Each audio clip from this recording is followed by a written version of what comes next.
This is the Roland D50, a classic digital synthesizer from 1987.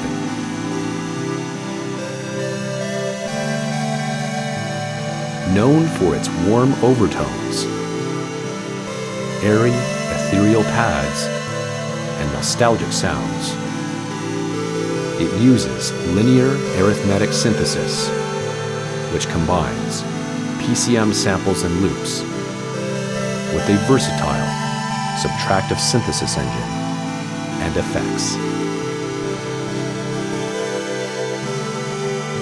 Join me as we take a deeper look at this revered digital synthesizer, which marked a new era for Roland and remains a powerful musical instrument to this day.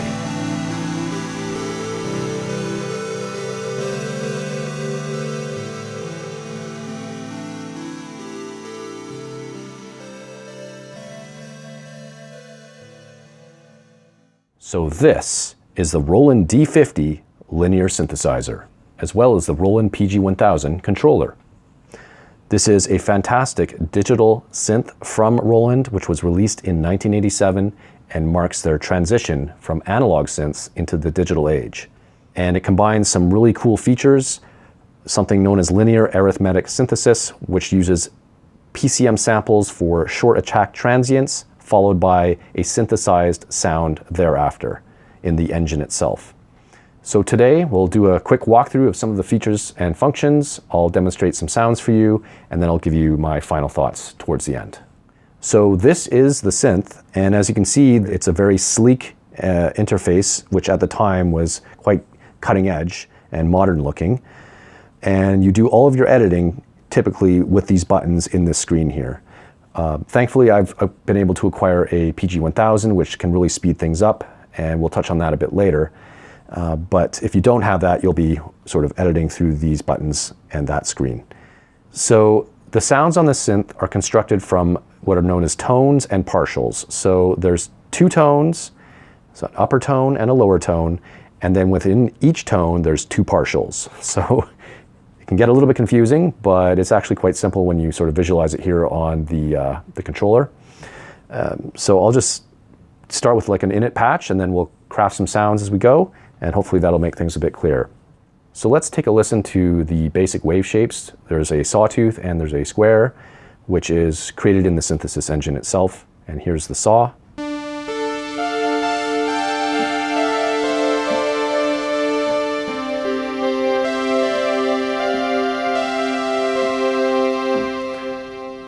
Here is a square.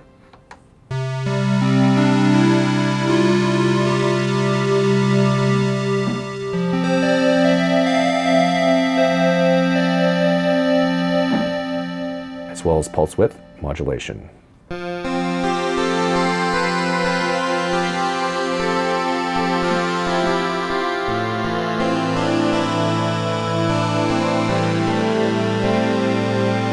Sounds quite nice. Now, that's the sort of synthesis engine itself, but there are also, I believe, around 100 or so samples for PCM and loops. So to access that, there's also 7 algorithms on board which combine the PCM samples with the synthesis engine. So you can enable that here, and we can step through the structures, is what they're called. So that's structure 1, structure 2, no real difference. Structure 3, you can start hearing one of those PCM samples coming in. And now it's structure 4, I believe. And here we can actually cycle through the different waveforms for the PCM samples.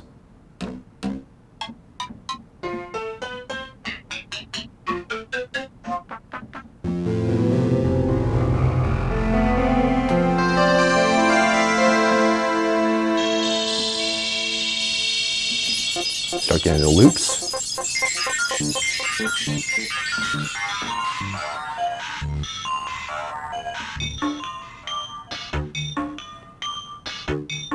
sure you guys have heard that before.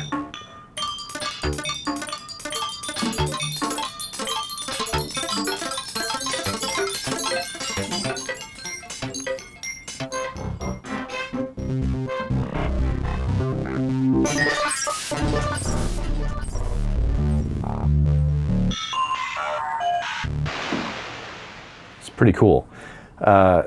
So those are sort of some of the PCM samples that are on board. There's different structures. As I mentioned, we just got to structure number 4.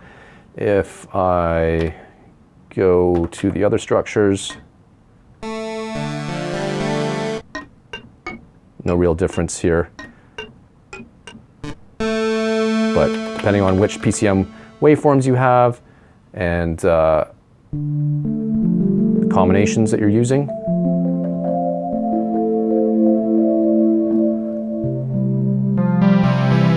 get different types of tones. So let's now sort of just craft a little basic patch. And I'll start here with what I have, which is, I think, the saw and the square. And then we'll mix in, let's see, different structure. And then we'll bring in a PCM sample.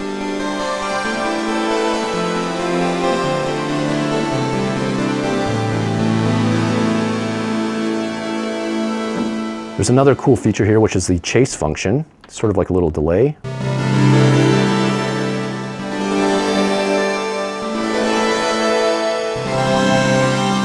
And I should also mention there's a couple different modes for the keyboard. There's whole mode, which is what we're in right now, which uses all 16 voices.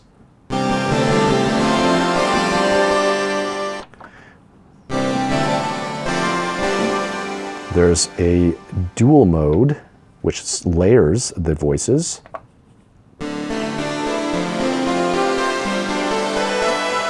There's also a split mode, which I haven't quite set up, and a couple other options.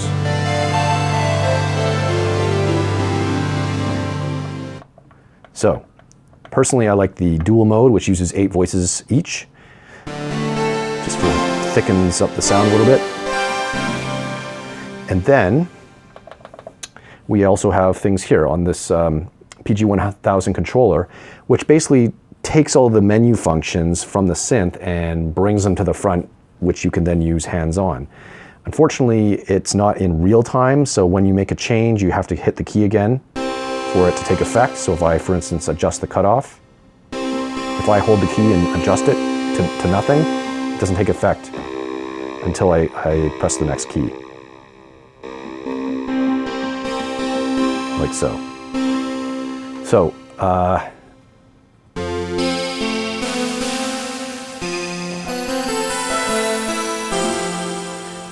we can tweak as we go. We can put some resonance in there.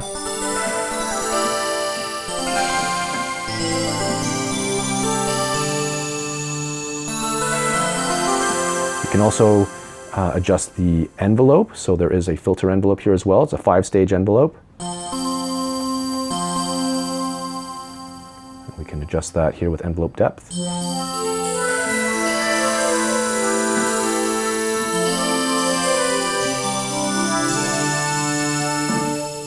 We also have a TVA envelope for sustain, release, etc., attack.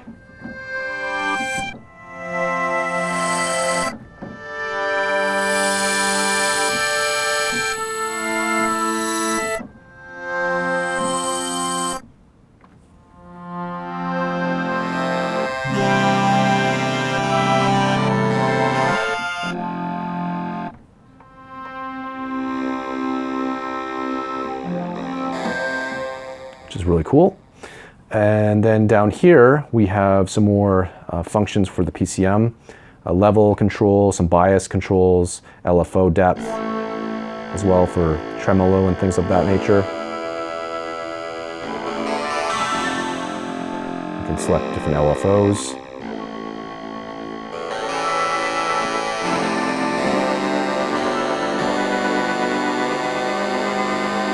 And aftertouch as well. Furthermore, we have some great effects on board here as well. And this was one of the first synths, I believe, from Roland to have these types of effects at the time. So if we go here, I can say, all right, I want a chorus. So let's bring in the depth, the rate,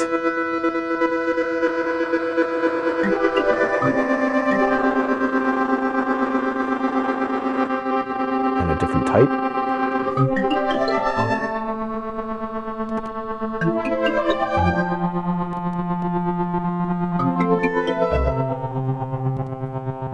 So some flexibility there. And then we have these reverb models. There's, I believe, 30 or 32 different reverb types. So let's bring in some reverb.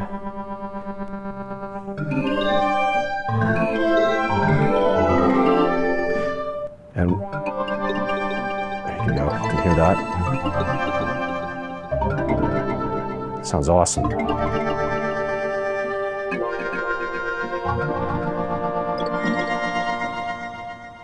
In addition, there's something called output mode. There's actually 4 different output modes for the effects, particularly this reverb. So it will actually widen the stereo image even further. So this is just mode 1.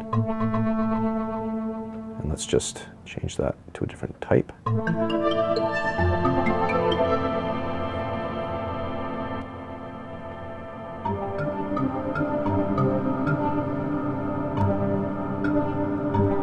So here's a different mode.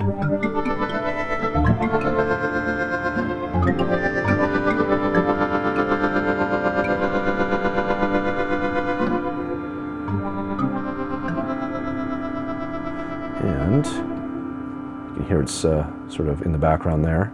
It depends on the type that you're using. So yeah, really cool functionality there with the reverb, the chorus, and the EQ.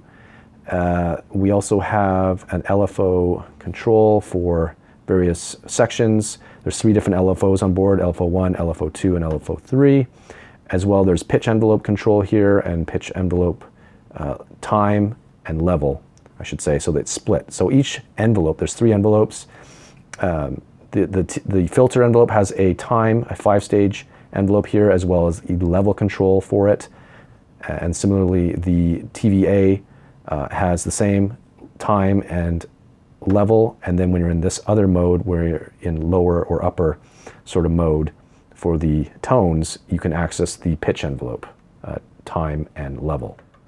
Okay, so one other great thing on this synth is there's a joystick on board, and it's pretty cool because it lets you basically crossfade between the different partials and the tone in terms of mixing and balance.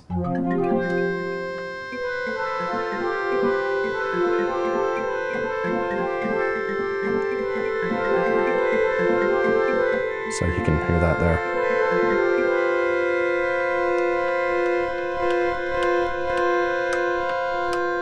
So depending on the type of patch, I mean, you can get some very extreme changes, and I'll demonstrate that a little bit later with some actual proper patches.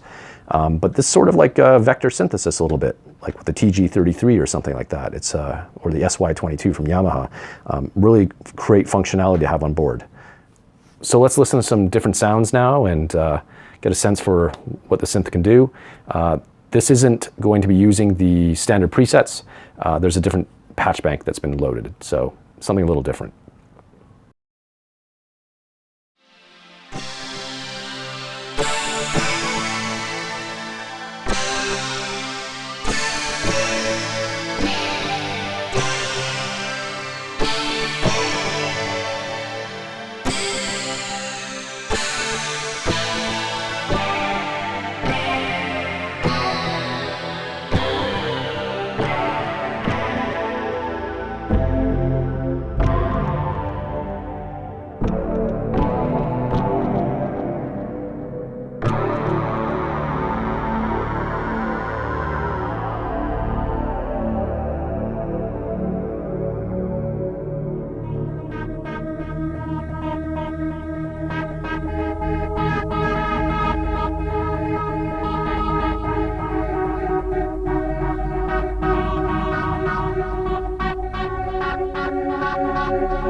Okay, so those were some sounds that came with this particular synth. They weren't presets, they were some sort of patch bank from online that was already preloaded when I got it. But I just wanted to quickly just touch on how easy it is with the controller especially to start shaping existing patches as a starting point if necessary. So for instance, we have this patch here.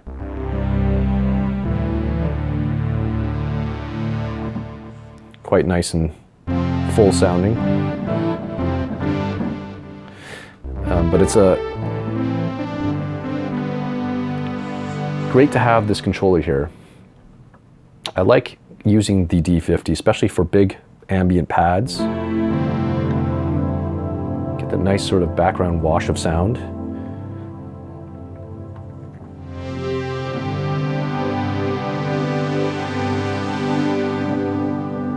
And then you can start playing with the effects.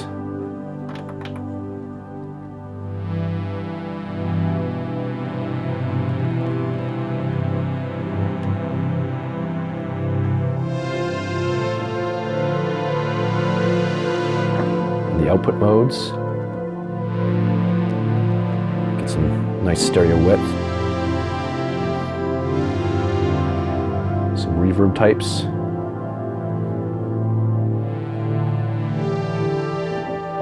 Balance.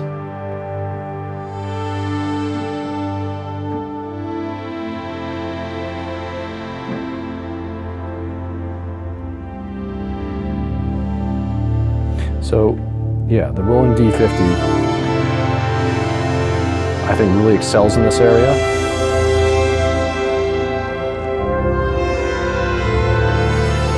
It's fantastic for big type of pads.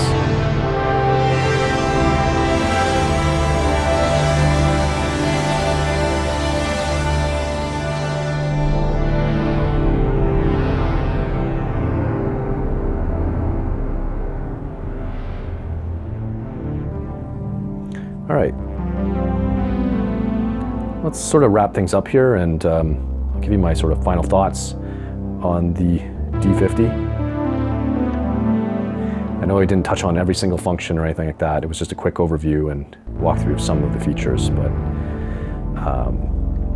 I just want to say that things I do like about this synth are the following. First of all, the sound. It's a very unique digital sound. It's very airy and kind of gritty and grainy. And that really gives it a sort of nice quality with that combination of the PCM loops as well as the sort of virtual analog synthesis component. As well, there's a lot of nostalgic sounds from the D50 that most of us have heard over our lifetime. It's been used on countless records. Huge artists have used this, you know, especially people like Enya, Sting, Michael Jackson, Prince, you name it. And, you know, if you're into those sorts of nostalgic sounds, if you like those types of presets, there's a lot that you can find in here. As well, the synthesis engine itself is exceptionally deep. I mean, you've got, you know, 100 PCM samples in there with some looping as well. You've got 3 envelopes, you've got 3 LFOs, you have a filter here, you have effects, you have an equalizer, you have a reverb, a chorus, you know, there's portamento on board, aftertouch, there's this joystick here. So it's quite fully featured in terms of synthesis capabilities and the engine itself. That joystick, as well, as I mentioned, is really pretty cool. So you can mix and match the balance between the partials and the tones. Really neat. sort of get a sort of pseudo vector synthesis going there. But just another little great feature that they added. As well, the number of patches that are available for this synth, especially online, there's tons out there. Some amazing sound banks that are available for free, and some, of course, that are available for purchase from various sound designers. But you know, this synth has had 36 years worth of time for patches to be developed for it, so there's a lot available. And lastly, the PG-1000. Although rare, somewhat rare, it does make it much quicker and easier to edit. So if you can get your hands on one, it's a great addition to this synth. Otherwise, you will be programming in the screen here, unless you get another type of controller, perhaps something virtual as well, that's available nowadays. All right, so things that I don't like about the D50. There's not too much, but yeah, as I mentioned, there's a lot of sort of famous sounds in here based on the presets. And that can be a blessing and a con as well, because some people might feel they're just too dated and they've just been overdone to death by this point.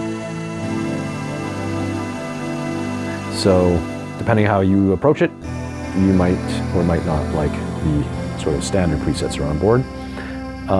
There is limited patch storage on here. There's only 64 slots for presets or for patches. So you do have to, dump them out through 6X if you want to add another bank of 64. So that could be a bit of a pain to manage over time. There's not 500 plus preset slots available, but it is what it is. It's from a different era.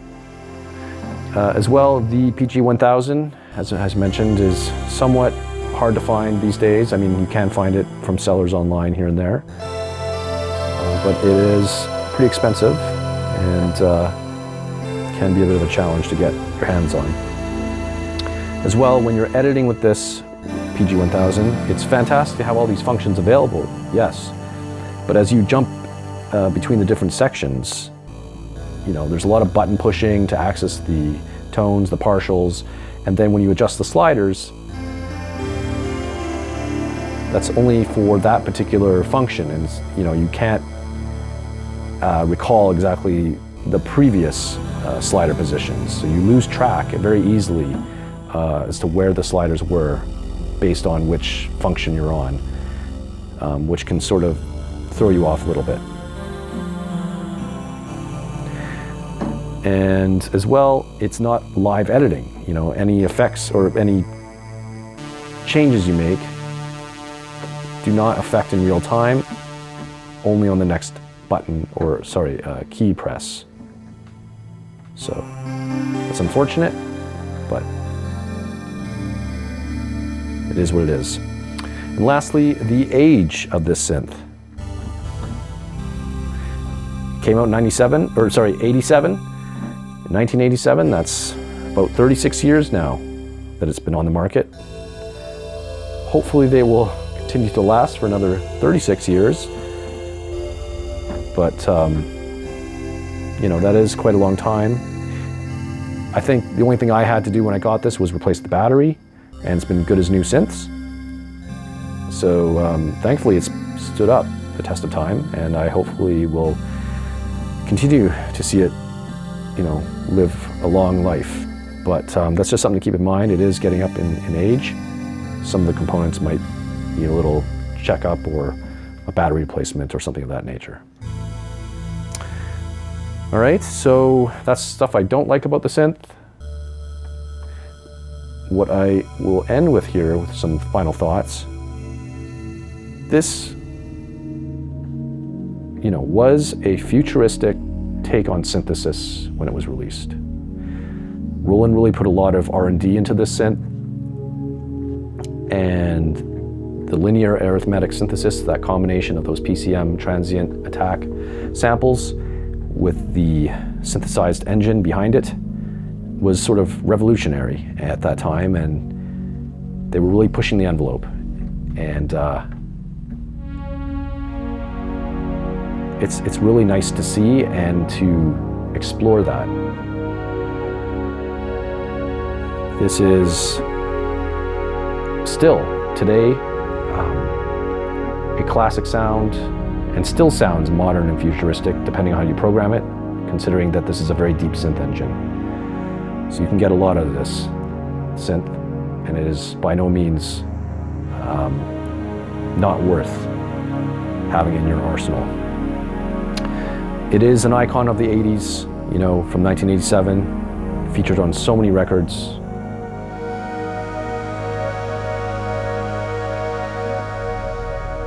And so if you enjoy that era and sort of that nostalgia, this is a fantastic synth to have.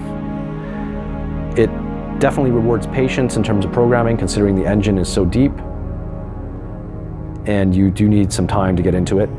So I will say that it's not as immediate as other synths.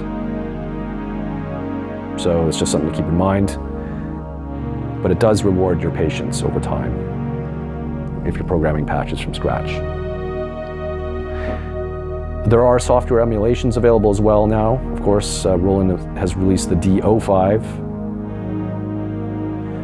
and I believe there was cards available as well for the Roland V-Synth, which you could plug in and turn it into the D50. Whether it compares 100% to the actual hardware original, I mean, there are comparison videos online, but every person has to make up their own mind. Some people prefer the original hardware. So it's just something to keep in mind there if you're after the original. And lastly, sort of the price for this synth, I think, has been climbing, but it seems to be fairly steady.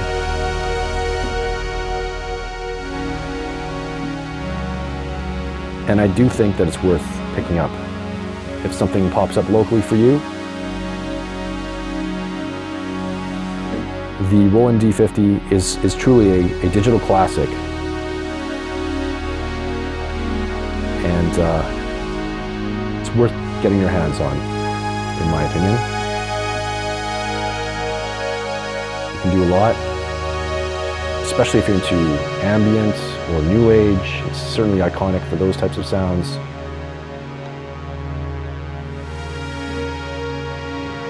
And I'd say grab one while you can. The original, in my opinion, I prefer original hardware. So that's what I would go with, personally. So thanks very much for watching today. Hope you guys enjoyed this video.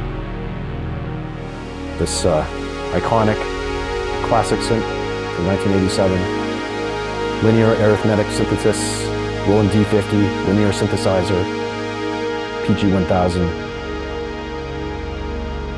If you haven't already, please leave a comment, a like, subscribe if you like. Really appreciate your support, and love your feedback on the Roland D50. You know, have you owned one? What are your thoughts?